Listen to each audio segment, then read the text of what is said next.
Mohan Rao, Dr. Reddy, Dr. Sita, Dr. Nirmala Babu Rao, and friends. I am very happy to be here this afternoon and participate in the concluding session of this very important two-day event. I must appreciate the organizers for arranging this two-day conference.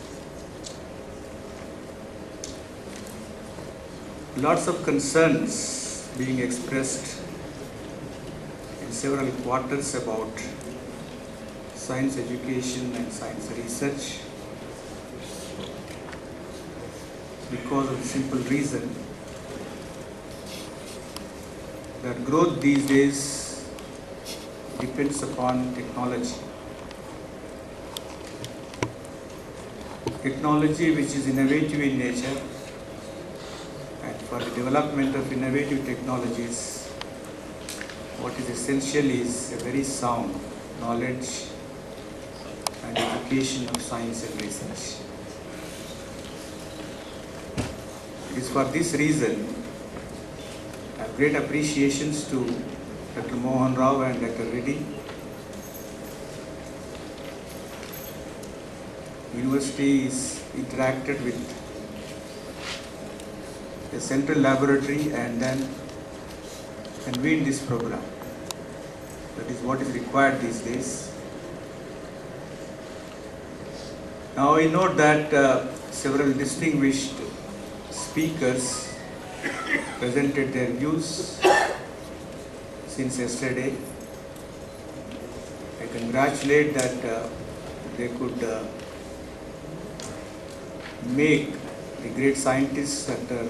Abdul Kalam to come over here and share thoughts with all the participants.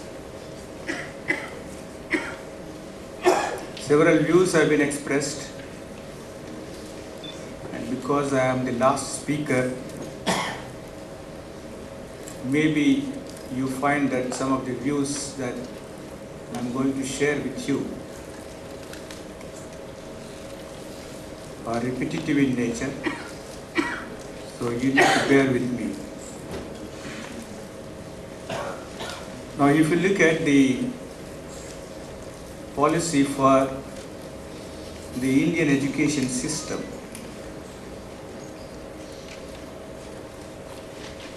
it is based mainly on two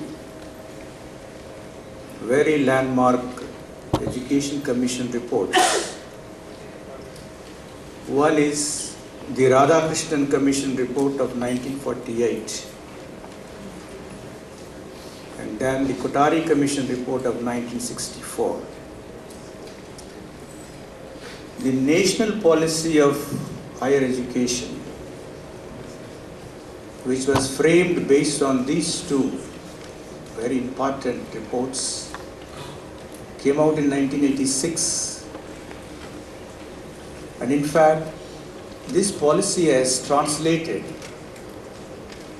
the vision of these two reports into mainly 5 goals of higher education. It is also applicable to all levels of education. Greater access, equal access, that is equity, quality, excellence, and value-based education. In fact, if you look at the 12th plan document of the Government of India, again the emphasis remains the same. Now, what is happening today is there is greater awareness that education is not only for empowerment but also for improving the quality of life.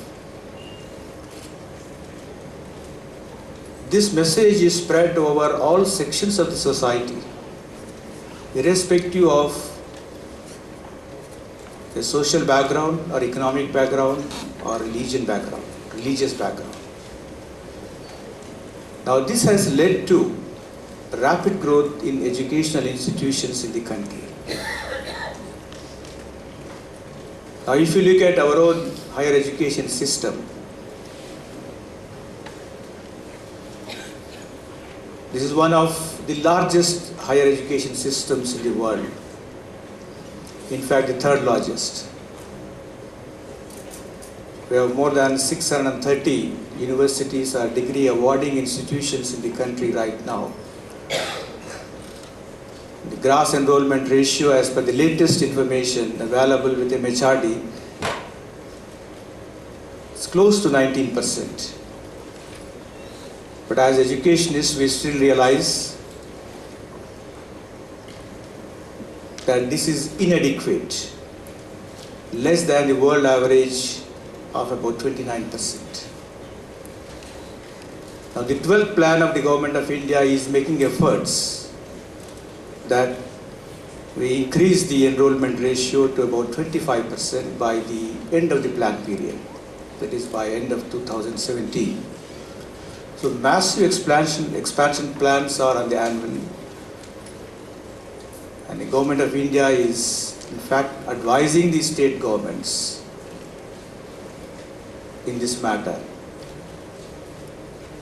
So in this scenario, where there is rapid growth of educational institutions across the country, we observe that there is a great imbalance in the growth. Due to various reasons, there has been a phenomenal growth in the institutions offering professional education in the country.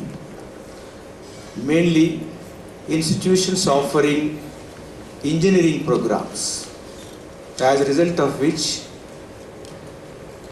the enrollment in these colleges, in these institutions, has gone up by leaps and bounds in recent years. Now, if you look at the statistics,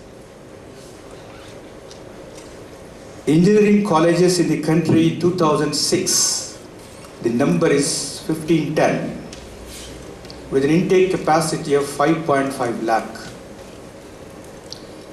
In 2012, that in 6 years, the number of engineering colleges has grown to 3,500, from 1,500 to 3,500 in 6 years. And the enrollment capacity has gone up to 17.5 lakh. That is from 5.5 lakh to 17.5 lakh. The enrollment capacity has gone up. But at the same time, what happened in Andhra Pradesh is a worrying factor. We can't stop it. But if you look at Andhra Pradesh, it is a unique state where in 2006 we had 290 engineering colleges with a capacity of 98,000. The same period, 2012, it is in 6 years' time, the number of engineering colleges has risen to 716 with an intake capacity of 3.4 lakh, from 98,000 to 3.4 lakh. But in the same period, from 2006 to 2012, if we look at the enrollment in sciences vis-a-vis the enrollment in technical education in the entire country, the data is available with the UGC. In 2005-06, the total enrollment in higher education is 1.1 crore, of which enrollment in sciences is 22.5 lakh. This is in 2005-06.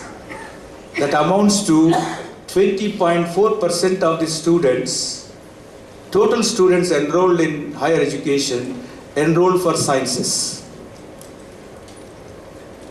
In 2009-10, the total enrollment in higher education has gone up from 1.1 crore to 1.46 crore.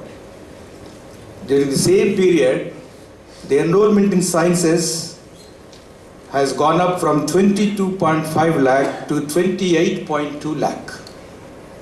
The percentage remains almost the same. Almost 20% of the students, the total enrollment belongs to science faculty or science stream.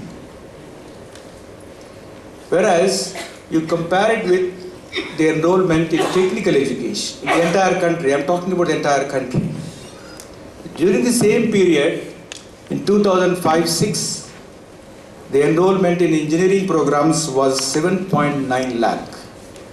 In sciences, it was 22.5 lakh, but engineering programs, it was 7.9 lakh, constituting about 7.2% of the total enrollment in higher education.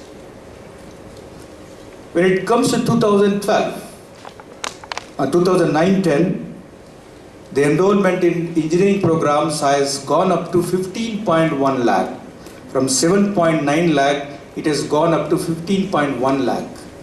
If you talk in terms of percentages, from 7.2%, the figure has gone to 10.3%. 7.9 to 10.3%. Whereas for sciences, the number of students enrolled in sciences, 22.5 lakh to 28.2 lakh, the percentage remains about 20%. So why I am giving you this information is that there is no decrease in the enrollment for science programs in the country, but the increase in the enrollment in science programs is not or does not commensurate with the requirement. It is not as high as for technical education programs. There is increase, no doubt. The increase because the percentage remains the same. Now, can we attribute this not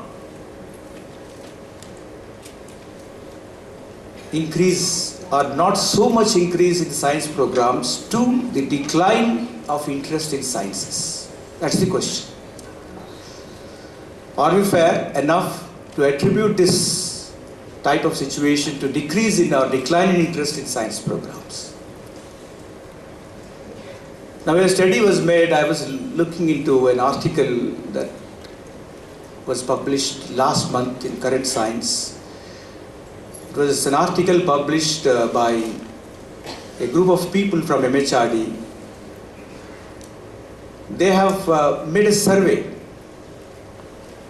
Are the UGC, CSIR, JRF candidates moving away from science? Anybody can read this article, or most of them must have read that article also. The theme, the title of the paper itself is, are the CSIR, JRF qualified candidates moving away from science? They made arguments, they made analysis, finally they said that it is not the case. They are not moving away from science. Their data clearly show that from 2004-05 to 2009-10, there was an annual increase of BSc intake at the rate of 8%. Annual increase in enrollment for MSc programs at the rate of 18%. So therefore, we cannot certainly say for sure that there is a decrease in enrollment for science programs. And if you put the question that whether there is a decline of interest in science programs, I cannot say yes or no. It is very difficult to give the answer. As far as the statistics are concerned, there is an increase in enrollment, but that increase is not as much as it ought to be, as per the requirements. This is a scenario statewide, not statewide but countrywide. Even statewide scenario, we have the statistics with us that there is no decrease in the enrollment of science programs, but there is a phenomenal increase in the enrollment for technical education programs. So, you may ask me how this is possible, because this is possible at the expense of the enrollment for other programs, but not for science programs. The increase is there, no doubt. Now the question, another question that we put to ourselves is, do we honestly admit that the students that are enrolled in sciences are coming out of their own interest? Are they joining the science programs out of interest? I am very doubtful, because even when I was in the school, my father first choice was that I should join engineering program. That was 50 years ago, 67 I am talking about. I passed out 12th class in 67.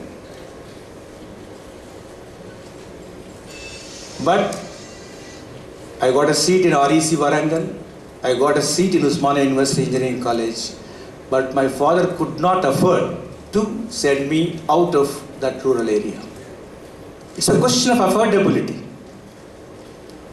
So, the point here is, the number of students who are joining the science programs out of interest has always been small. We must honestly admit this.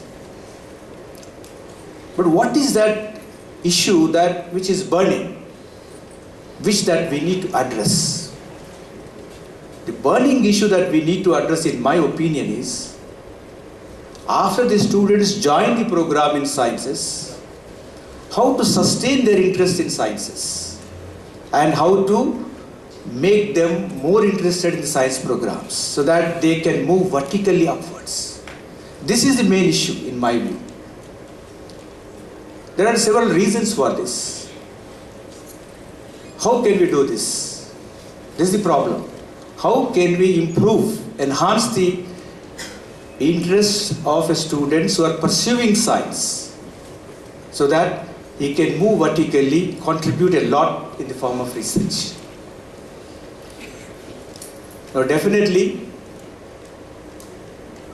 we need to talk about not only science education, but the overall education in the country for this type of situation, where we need to talk about the quality of education that is being offered at all levels of the field of education, starting from the school level.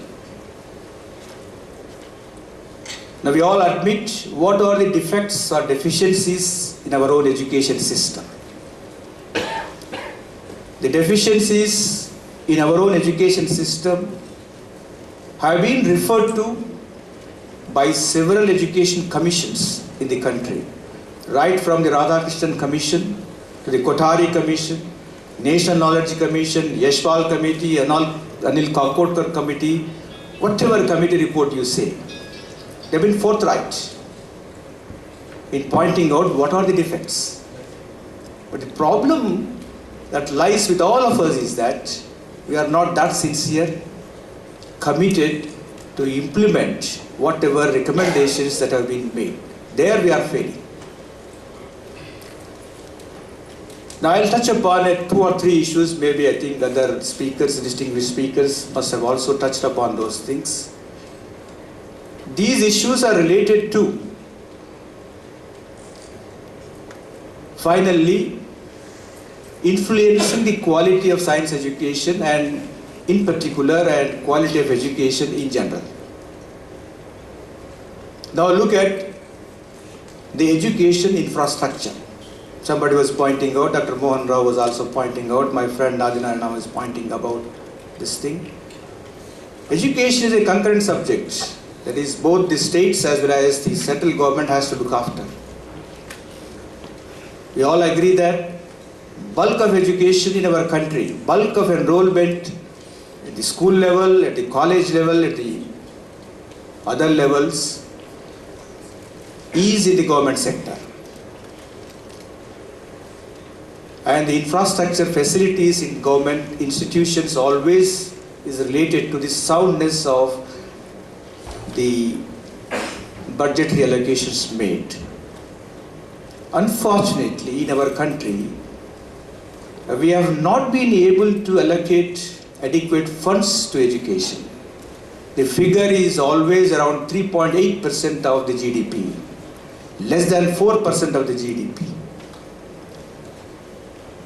Out of this, the states bear 75% of the expenditure and only 25% comes from the central government.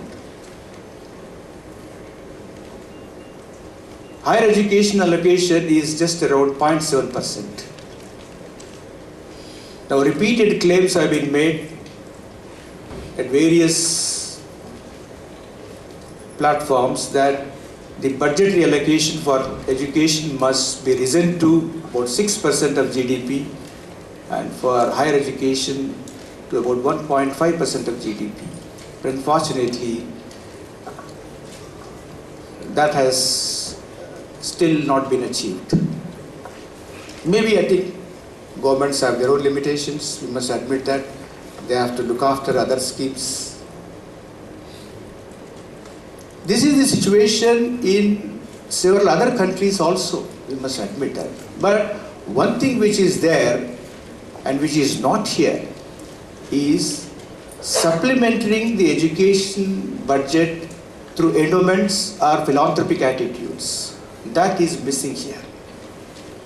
The education infrastructure, whether you talk about schools or colleges, have to be adequately supplemented by endowments.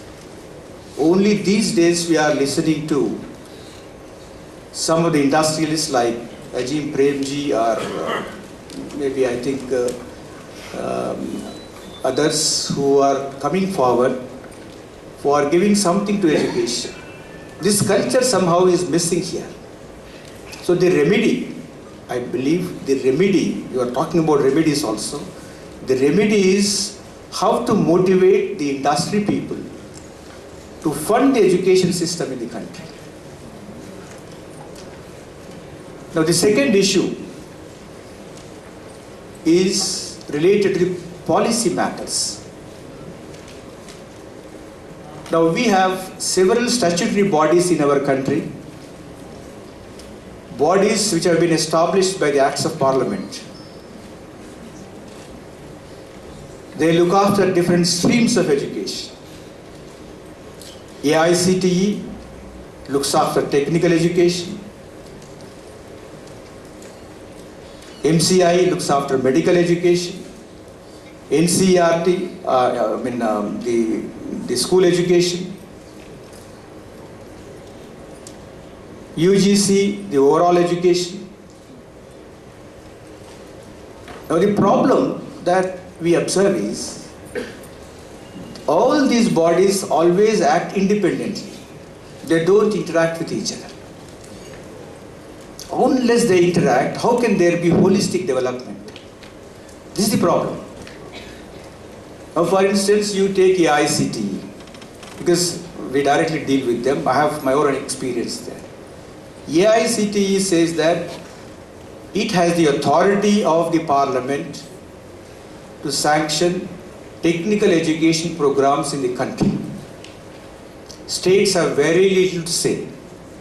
Whoever approaches AICTE showing adequate accommodation and then fulfilling other conditions, it simply sanctions an engineering college or a college offering MBA programs or MCA programs like that.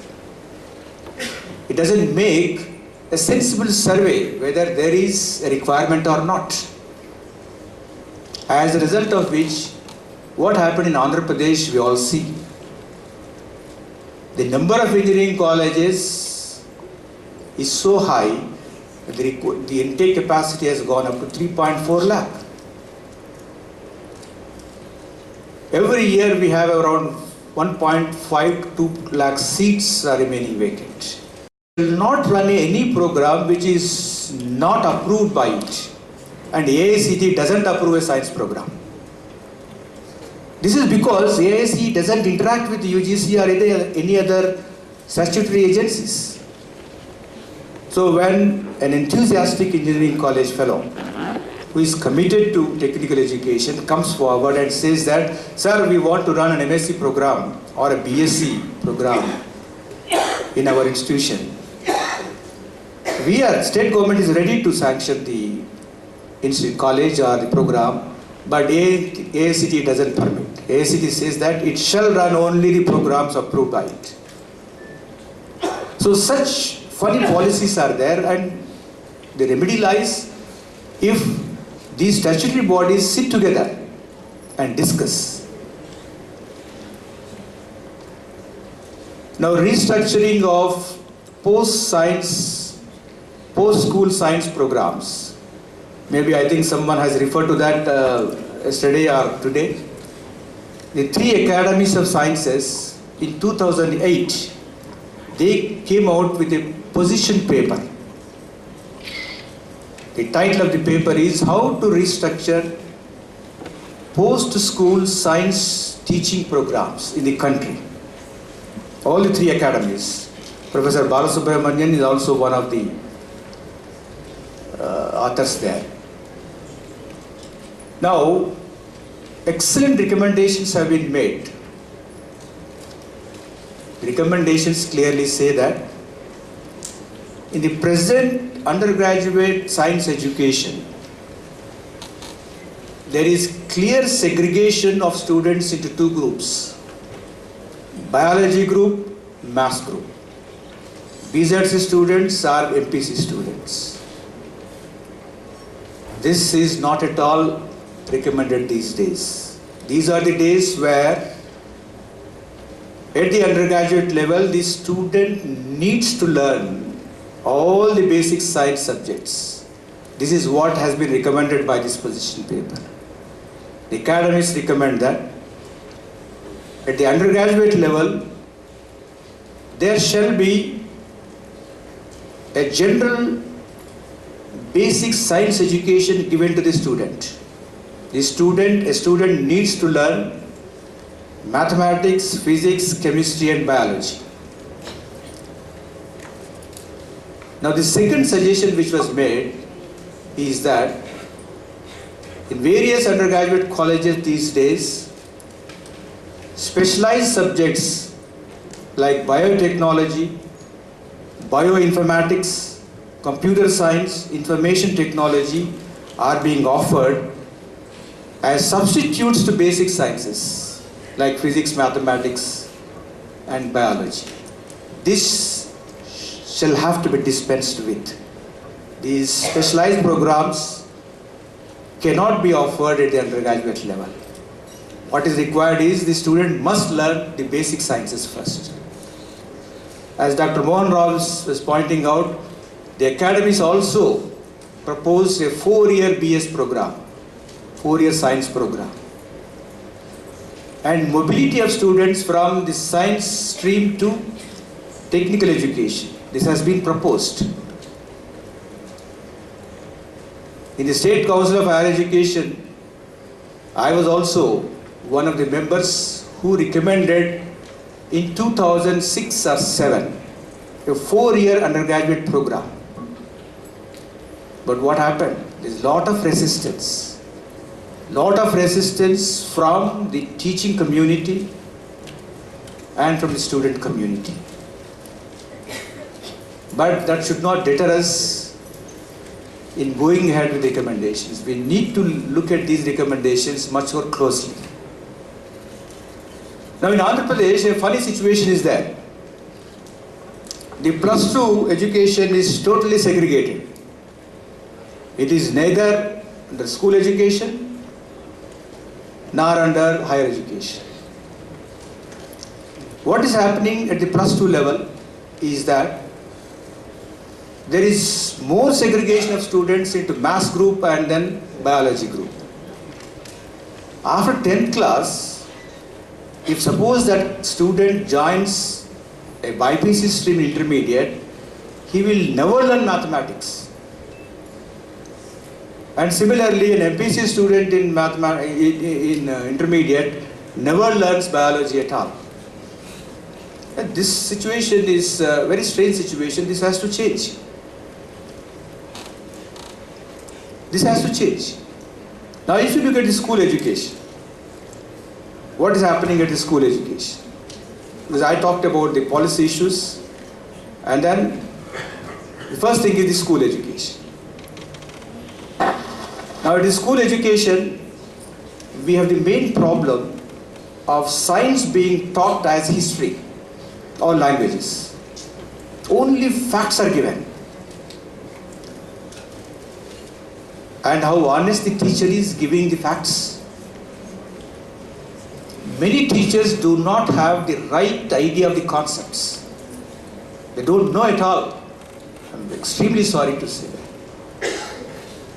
So teaching wrong concepts at that level is much more dangerous than teaching no science at all. So what our friends from Jana Vijnana Medika are doing is highly commendable. They are doing their best, giving at least the right concepts to the teachers. So it is school education which matters a lot in making science more interesting or enhancing the interest in science programs. So everything depends upon the school teacher. But unfortunately, what is happening, if you look at the colleges where we produce school teachers, they're called the B.Ed colleges. They are in an awful situation because these are the colleges where teachers are prepared who influence the learning process of students and ultimately the future of the country. I don't know whether some of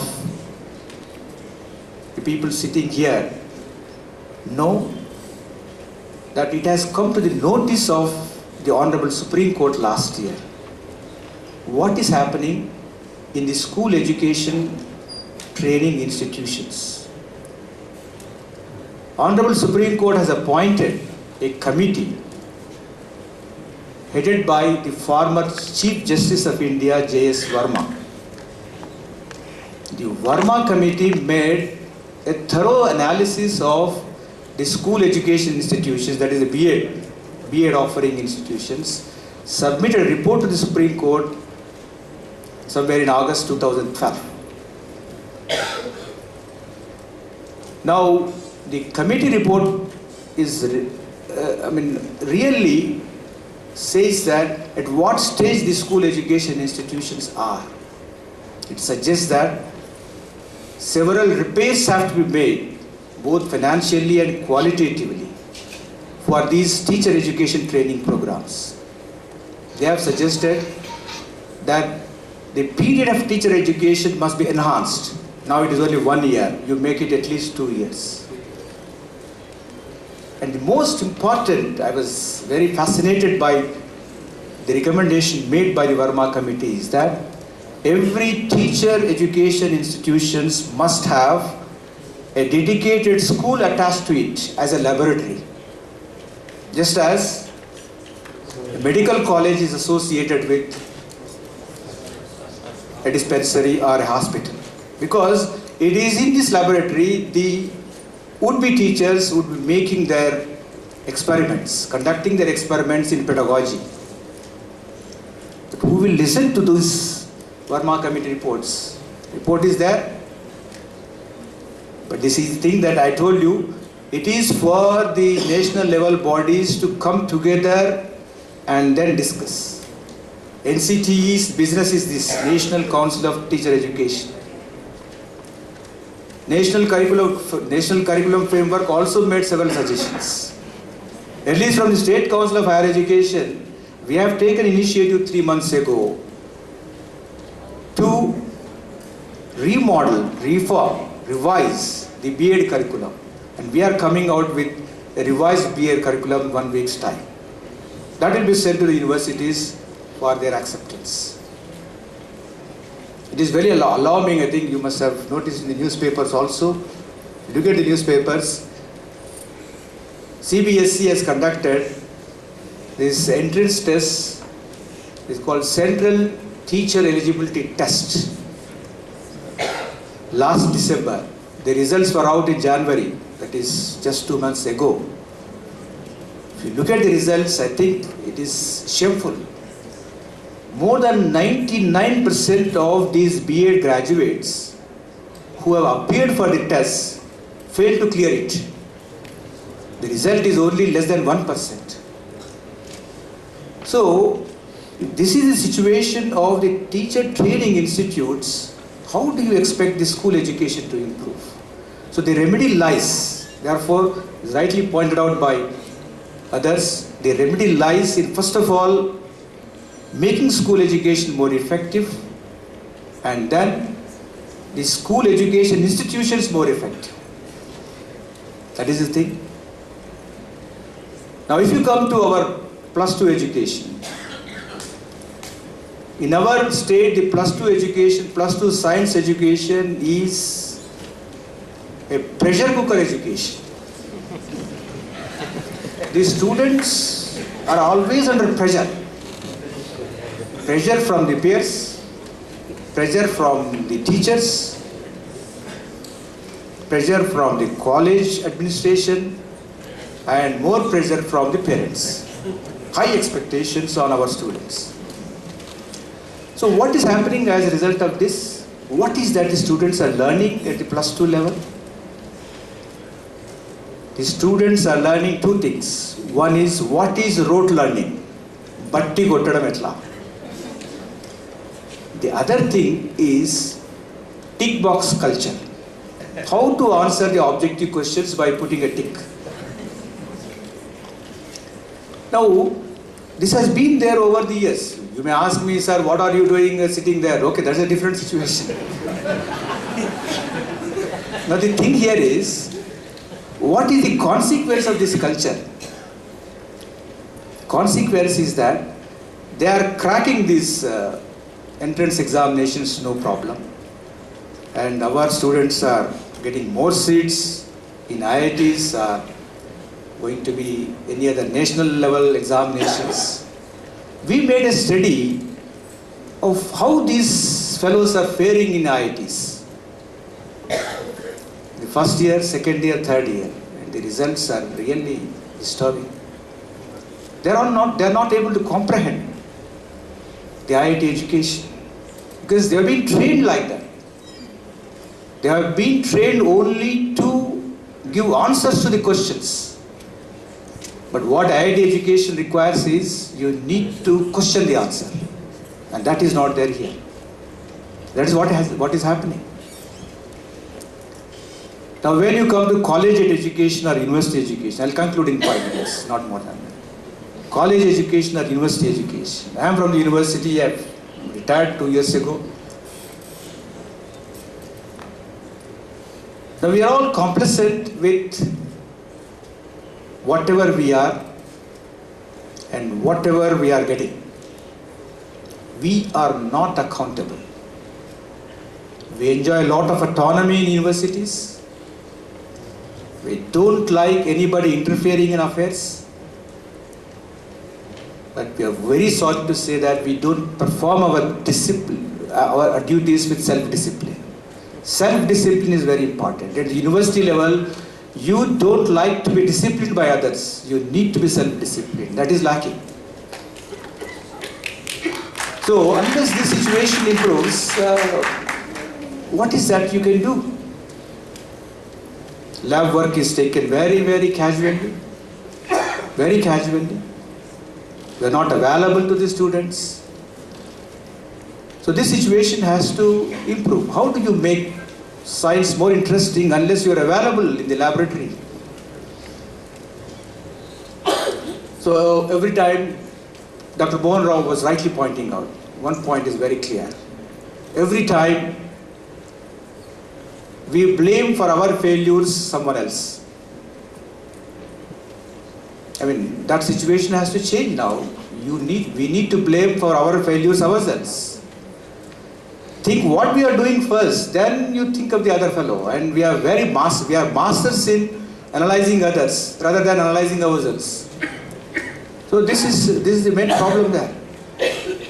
So the remedy lies, because the theme of this is that the remedy lies that at the college level, at the university level, we need to become more accountable. And accountability cannot be taught by others. Accountability is to be self-felt. That should be the case. Now there is also this word of research is there. I'll just about 2-3 minutes I'll take. We all agree that India's large population has not been able to translate into a large pool of scientists. There are several reasons for that. One of the main reasons, I was interacting with Dr. Mohan Rao, is the funding. The funding for research is inadequate. It is less than 1% of the GDP that the government allocates for R&D institutions. And industry giving anything to R&D is very meager. Industry gives about 25% of the R&D expenditure in our country, which is the other way in other countries. Industry always wants that you supply from the education institutions a finished product. A finished product. They don't want to spend anything on the student. You supply a finished product, we will give you employment. But the universities or colleges are not supposed to do all these things. We cannot cater to the needs of each individual industry. It is for the industry to polish them. But our industry in India is reluctant to do that. Now in universities, teaching and research have to go together. They are in fact conjoined twins which defy any separation. And what is happening? Research is mainly carried out in laboratories like this, the central government laboratories. In universities, main focus is on teaching. There could be many reasons for that. Despite the central government givings are coming forward with several schemes, the state universities, the research is not picking up. But one thing, whether Dr. Mohan Rao or anybody sitting here from the central laboratories agree or not, I am of the opinion that the scientists from the central laboratories are not interacting with the university to the desired level. If you agree or not, sir, you agree or not, I leave it to you. But I would expect, I would request in fact, that the central laboratories need to interact more with the university. It is extremely important. They need to motivate the young teachers, the young scholars doing some research work there. That would have a different effect. The another thing I would request the distinguished scientists from the central laboratories is they need to interact with young children in the school level, in the government schools. It is not enough that you celebrate open days in CCMB and IICT. No. That is a different thing. But some of the brilliant scientists like Mohan Rao or Dr. Shastri is sitting here, they need to go. They have to chalk out a program. They need to go to the schools. Talk to the people. Talk to the people in the language they know. That is very important. The language they know. Show them the biography of some of the great scientists, how they have come up, what are their achievements, what is happening there. Probably this would have some impact apart from other things that they are doing. So what ultimately I feel is that there has to be concerted efforts and also coordinated efforts which need to be made so that the quality of science education, in particular, quality of education in general will improve. Because we have a lot of potential in us. The only thing is that we need to work to our potential, and that we are not doing. We could do it if we all join hands, and that is possible. But ultimately, I would like to conclude by saying, we are responsible for what we are. This is what one of our greatest thinkers and philosophers, Swami Vivekananda, said. I quote, "We are responsible for what we are, and whatever we wish ourselves to be, we have the power to make ourselves." So we have the potential. If we need to work, if we determine to work, certainly we can move forward and then make Andhra Pradesh a hub for scientific activity. I must congratulate again Reddy and others, particularly Dr. Mohan Rao, for arranging this interaction for 2 days. I wish that we continue such interactions in the coming days, and whatever little help that the Academy wants from our side, as long as I am there, sir, I will certainly extend all the help to you. And I thank you all for giving me